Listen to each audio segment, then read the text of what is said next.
There were men who belonged to the land in a way that was deeper than ownership. They did not conquer it or tame it. They simply became part of its rhythm, their days measured by the rising and setting of a sun that asked nothing of them but their labor. Elias Thorne was such a man.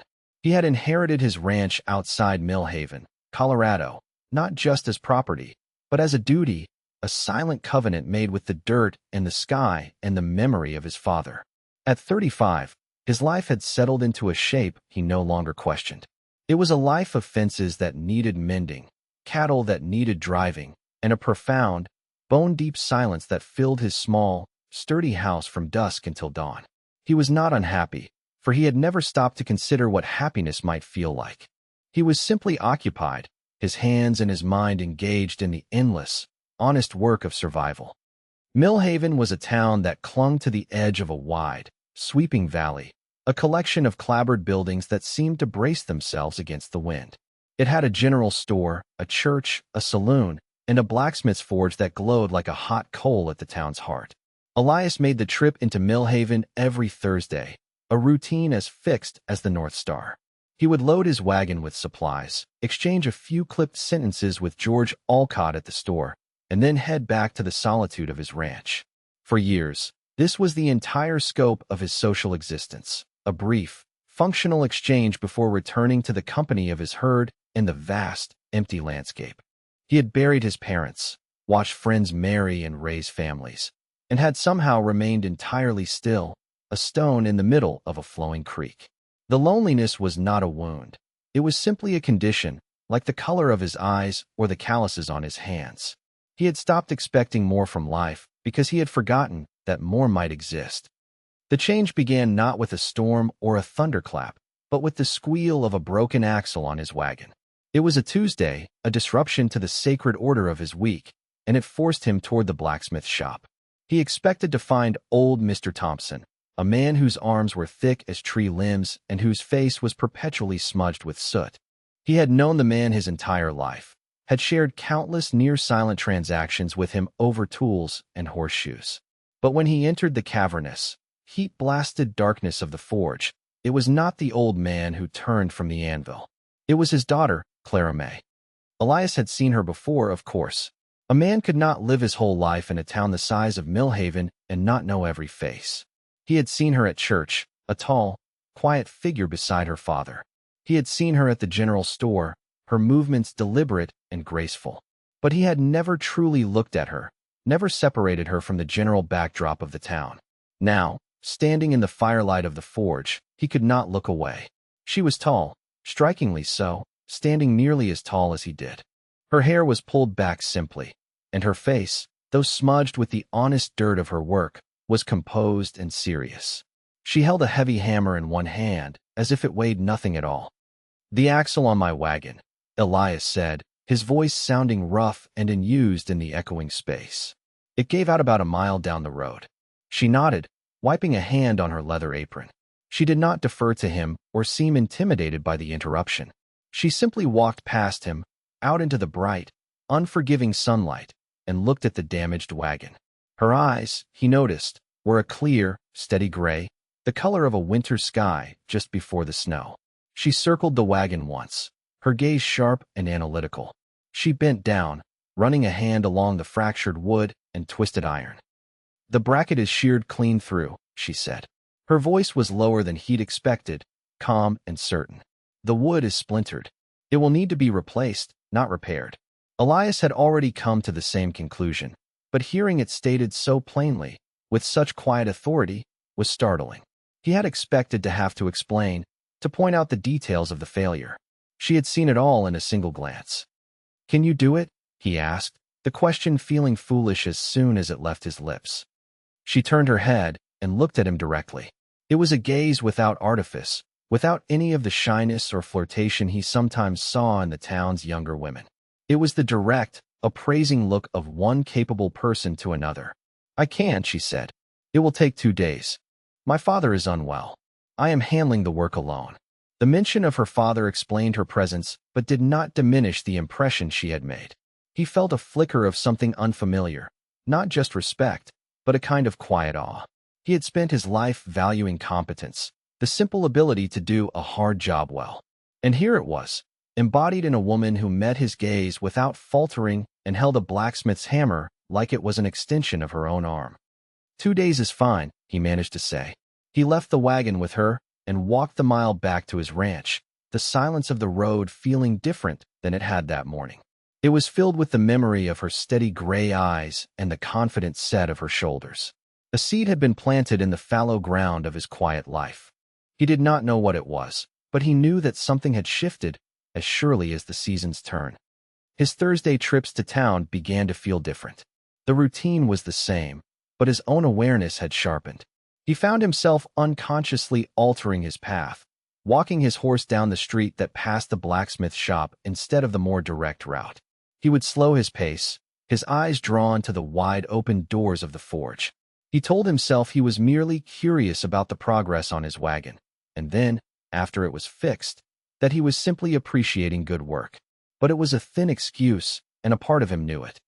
He saw her shoeing a massive draft horse, her movements a study in controlled strength. She spoke to the animal in a low, soothing voice, her hands firm and gentle on its powerful leg. The horse, which had been skittish with its owner, stood placidly for her, trusting her touch.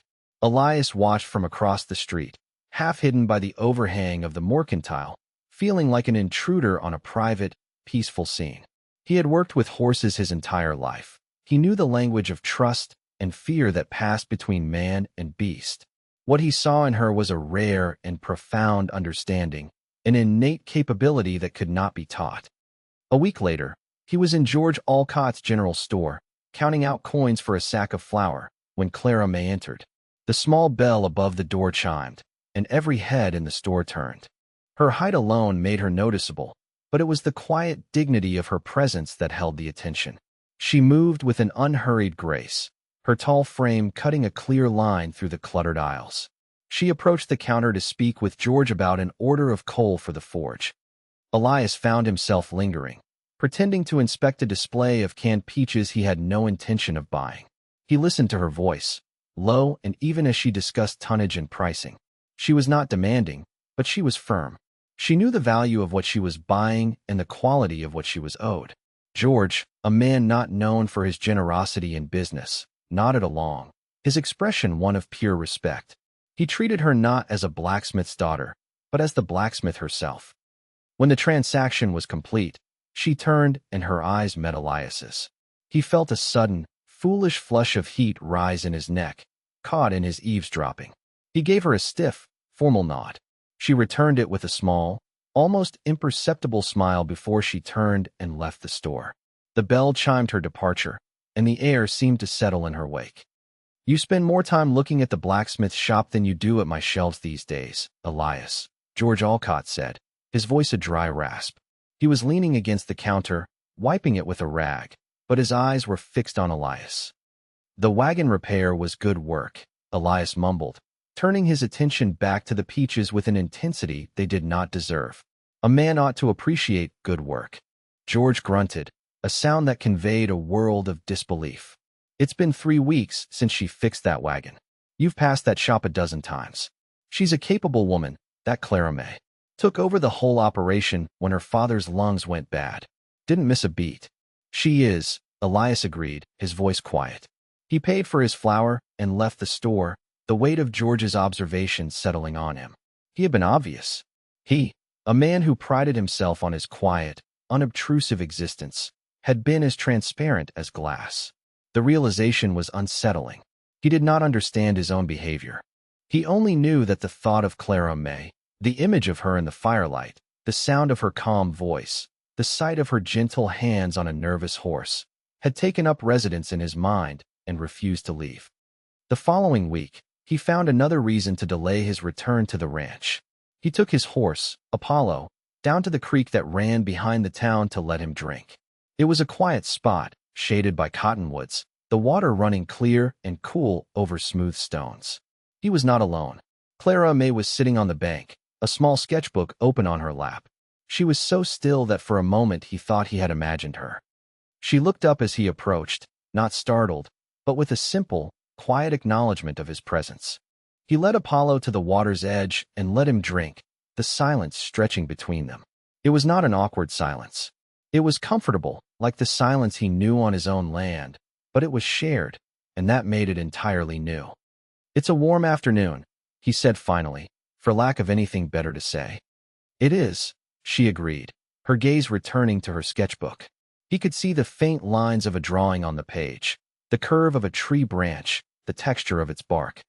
They stood there for several long minutes, the only sounds the lapping of the water and the soft snort of his horse. He felt a sense of peace settle over him, a feeling of rightness that he could not explain. He was a man accustomed to solitude, who had long believed he preferred it. But sharing this quiet space with her felt more peaceful than being alone.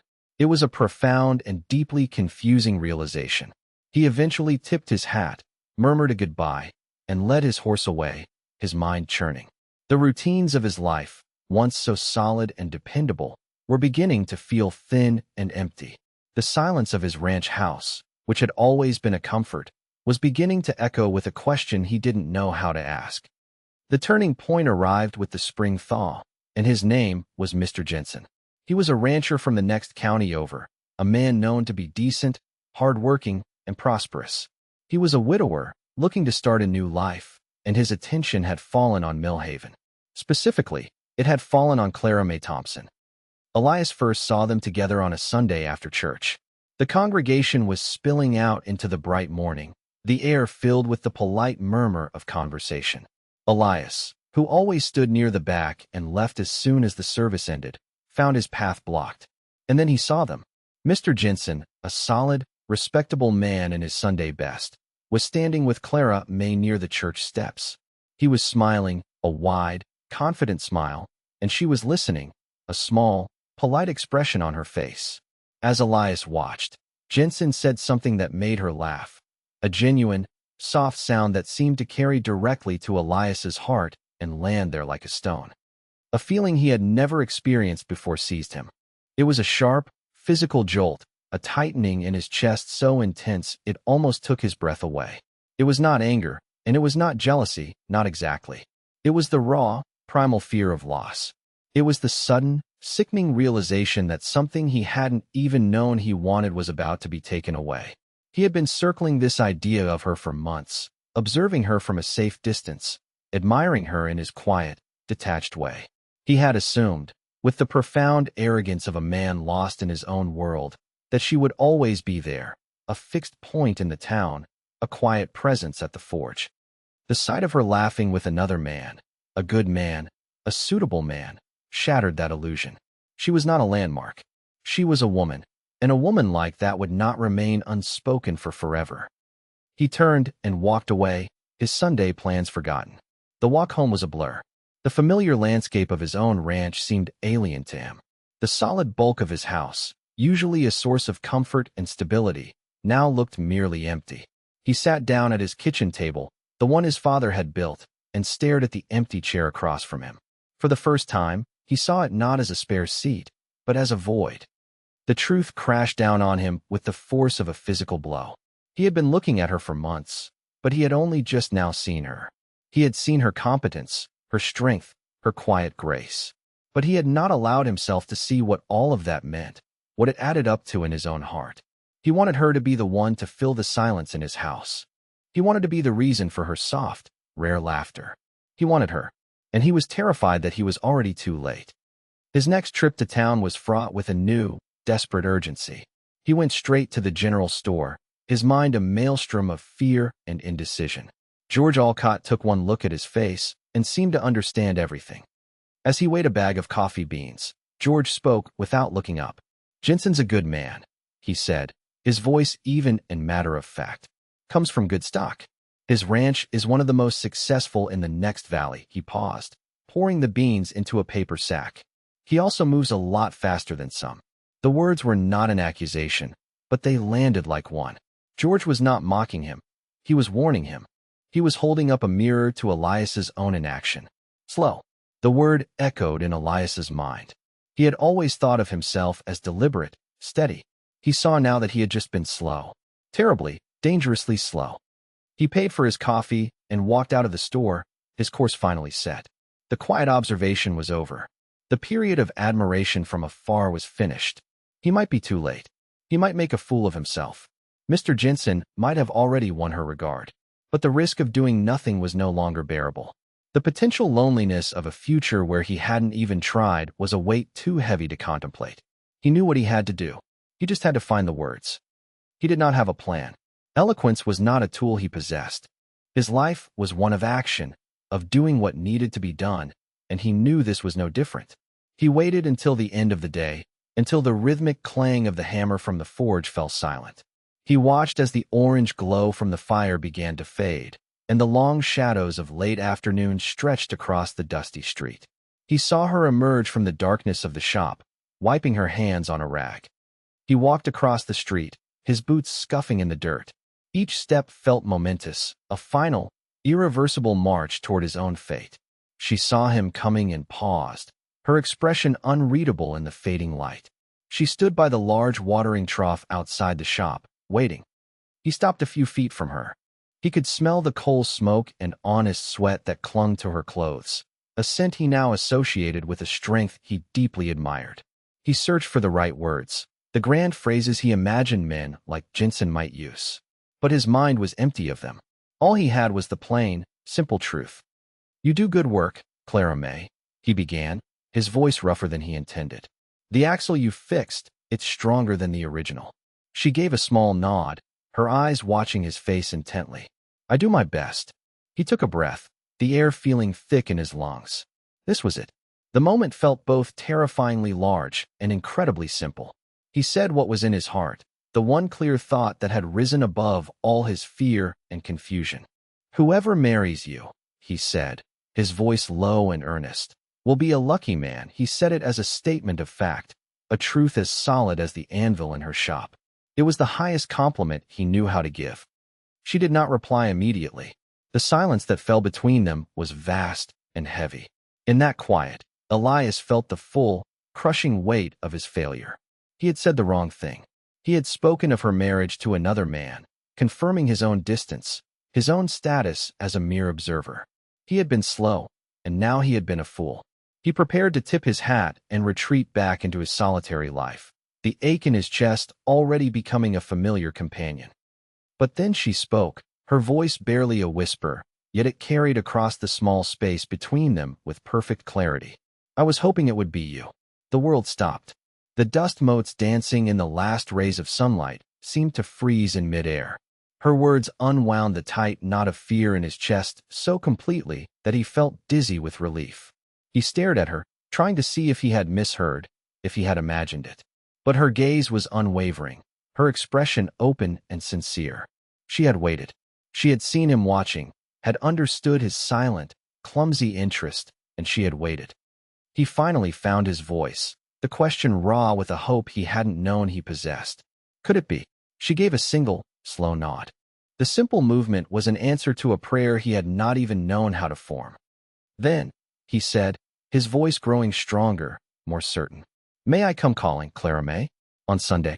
A real smile touched her lips then, a small, beautiful thing that lit up her entire face. "I'd want that, Elias." Their courtship was not a thing of poetry or grand gestures.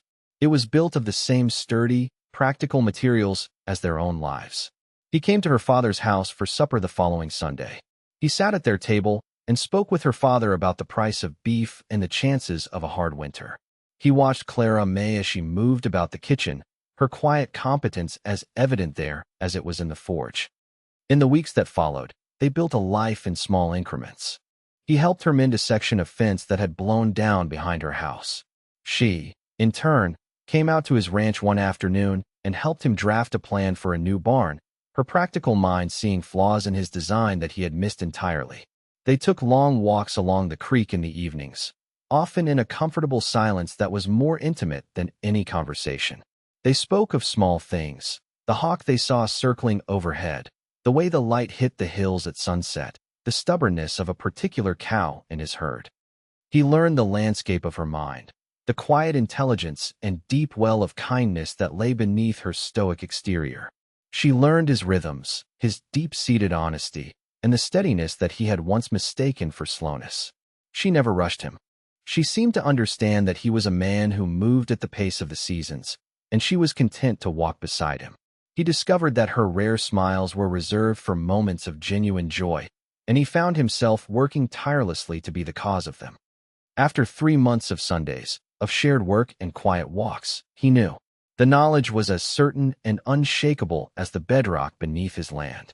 This was the woman who was meant to fill the empty spaces in his life. This was the anchor he had never known he was drifting without. He had his mother's wedding ring, a simple, unadorned gold band that she had worn for 40 years.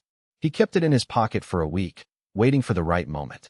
He finally decided there were no perfect moments, only honest ones. He took her to the spot by the creek where she had first told him she was waiting for him, the place where his life had truly begun. The sun was setting, turning the water to gold. He did not kneel. It would have felt like a performance, and their connection was built on something far more real than that. He simply stood before her, his heart beating a steady, certain rhythm in his chest. He took the small ring from his pocket and held it out to her in the palm of his calloused hand. "I'm slow," he said, meeting her clear, gray eyes. "I know I am.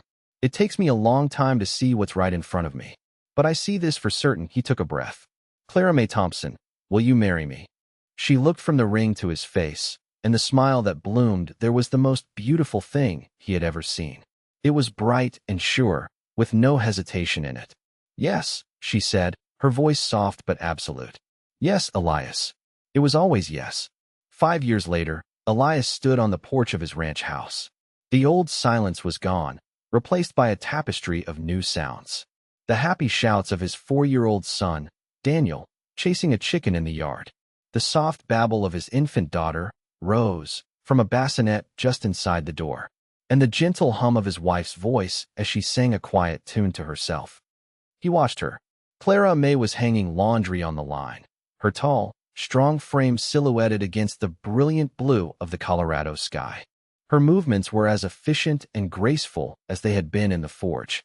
Behind her stood the new barn, its lines clean and true, a testament to the plans they had drawn up together at his kitchen table. His kitchen table, which was no longer just his. He thought, as he often did, of the man he had been. The quiet, oblivious man who had mistaken solitude for peace and routine for a life. He thought of Mr. Jensen, who had married a fine woman from his own county and was, by all accounts, very happy. There was no rivalry in the memory, no animosity. There was only a profound, heart-stopping wave of gratitude that washed over him so powerfully it felt like a physical force. He had come so close to missing it all. He had nearly let the greatest happiness of his existence walk away, simply because he had been too slow to open his eyes and see what was standing right in front of him. He walked down the steps and went to her, taking a still damp sheet from her hands to help her. She gave him that small, knowing smile he loved. He looked at his wife, at his children playing in the golden evening light, at the good, solid life they had built with their own 4 hands. He finally understood. The greatest things are not always found in the chase or the struggle. Sometimes they are nearby, waiting patiently in the plainest of sight, offering a quiet promise of home. Love is not guaranteed to wait forever, but when it does, it is a gift beyond measure. It is never too late to be found, and it is never, ever too late to finally see.